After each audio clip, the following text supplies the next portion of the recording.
Banks take public funds without limit. Probably the only thing that limits them is the capital requirement, the CRAR. Otherwise, there's no restriction to the leverage that banks can do. So they accept public funds and they lend. So funds are given by public in trust on the bank, and the bank is taking the risk on the borrower. And these funds are serviced at a committed fixed interest rates. Whatever funds are raised by banks are committed to be serviced at the fixed interest rates, and you don't expect any capital loss either. So essentially the entire period was a state dominated financial system, state dominated monetary policy, state dominated debt management policies. So it was a period, the only way I can really describe this period is if you say on the eve of liberalization, when we had the balance of payments crisis in 1991, out of every 100 rupees of funds raised by banks, they had to put 68.5 in CRR and SLR, 68.5 rupees in CRR and SLR. And the remaining was what, some 32 rupees. Out of that, 50% went for 40%, that is of that thing. So 50% went for priority sectors and food credit. So what was left was some 15% for other, what one calls so-called commercial credit.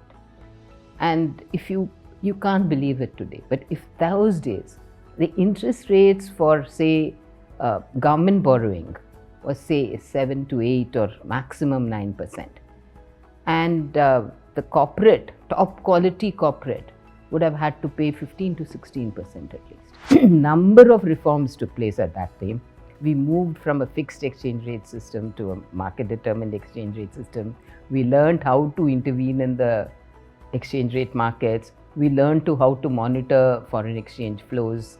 We learned how we moved away from that Soviet rupee-ruble arrangement and all the bilateral arrangements. It was a switchover. Every exchange control was slowly dismantled.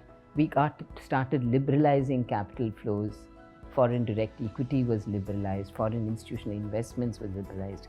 Huge flows started. We moved on to current account convertibility. The very important developments took place in the debt markets. Government borrowing became market determined. State governments started doing auctioning. And so at that time, the government securities market, just like in the stock market, which and that was, of course, changes came much before.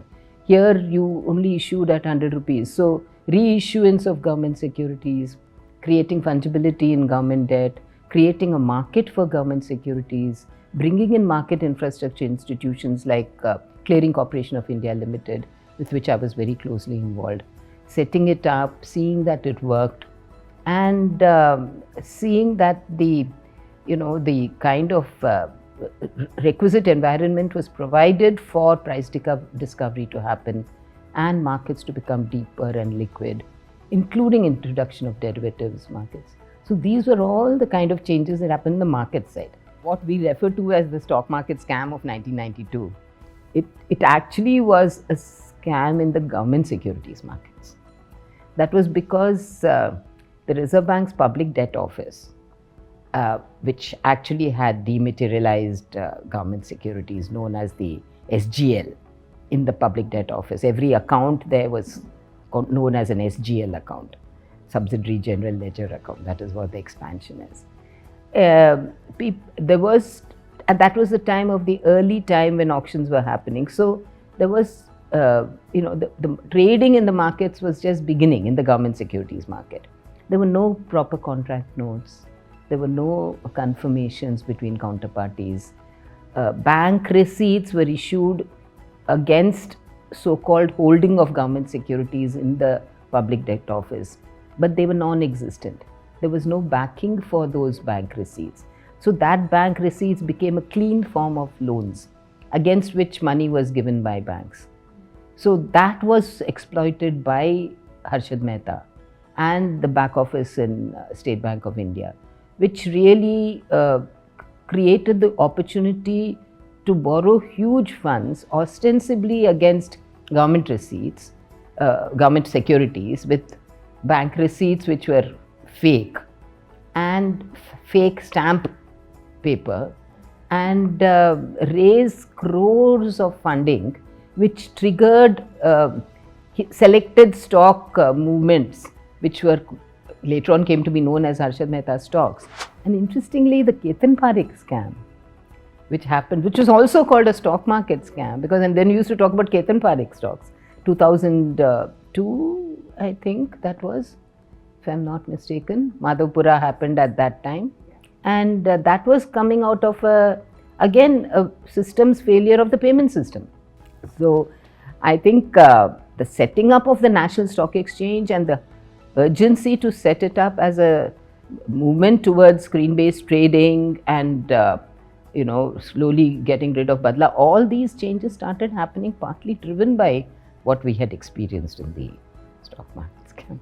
So one of the biggest factors which was affecting the day-to-day movement of the exchange rate was the FII flows. Today, the FIIs don't dominate the foreign exchange markets to the extent that they used to those days. So we used to constantly interact with these FIIs, who also wanted the views not only on the markets, exchange rates, because they had to be sure they get dollar returns, and they also wanted to be more aware of the macroeconomic developments which would affect the individual companies. So they were constantly seeking out us, and we were seeking them out because we want to understand their psychology of bringing money into the forex market. So there was a lot of to's and fro's between SEBI and us on the repo and government securities. At that time itself, the repo and corporate bonds discussion had started, with SEBI. So SEBI also, we worked together with SEBI on that whole private placement structure.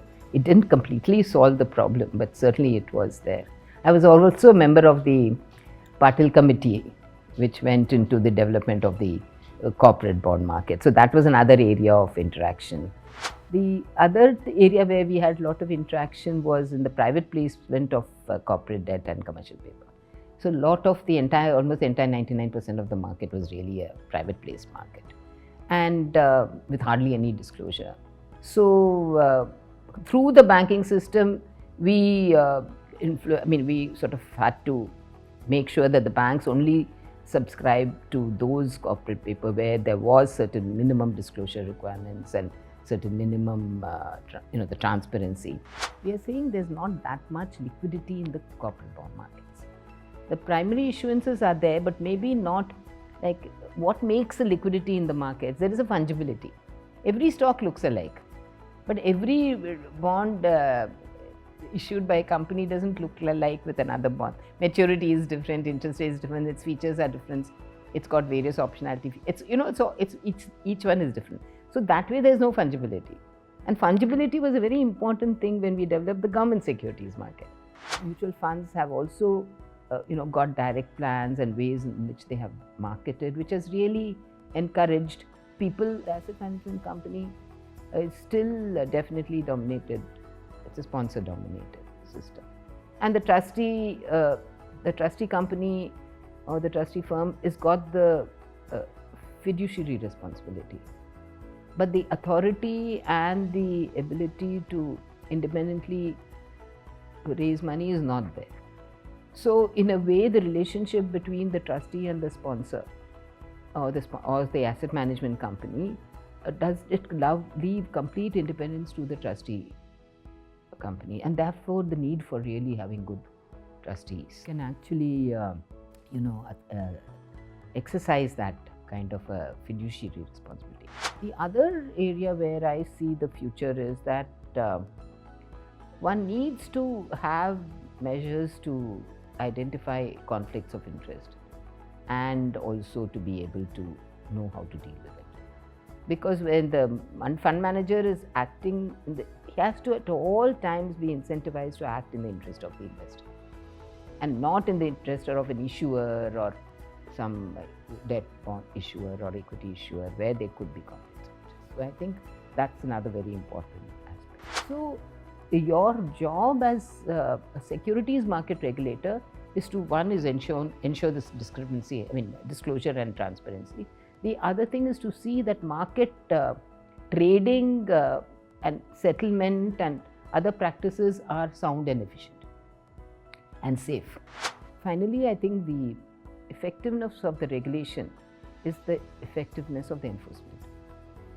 And if the regulators' decisions have to look at the principle and the philosophy underlying it rather than the rule or the law. And I think that becomes a bit of a problem. So one has to be able to see whether the investor protection, what has been done is in the interest of investor protection. And that is what SEBI is. So I feel that is also something that the enforcement has to be good.